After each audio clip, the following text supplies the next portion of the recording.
Now let's dive into the numbers. Let's look at how many companies get funded.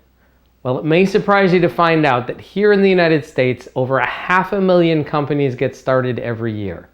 Okay? 300 million people out there, and more than 500,000 get started each year. This is everything. This is every sole proprietor, every accountant who sets up a sole proprietorship. This is every corner store. This is every gardener who decides to form an LLC and a little co-op and so forth, and every startup you read about in the newspaper. Right? Every one of those added up is about 500,000 a year. So of these, how many get funding?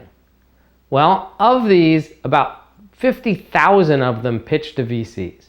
You talk to any given VC, they see about 3,000 different pitches per year.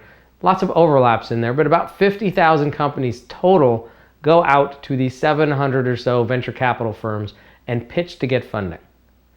Of those, only 1,000 get funded in a given year. 1,000 new companies get money from venture capitalists each year, more or less, right? Could be 800 one year and 1,200 the next, but on average, very, very few, less than 1%, far less, about 0.2% of all startups get venture capital funding, which is why when it happens, it makes the news. Well, another source of funding for startup companies is angels. Don't know how many get pitched, but we do know more or less about 30,000 companies per year get funding from angels. Again, we don't know exact numbers. It could be 25, it could be 40,000, but let's say about 30,000. So where's that leave the rest? That leaves almost 500,000 companies of the 500,000.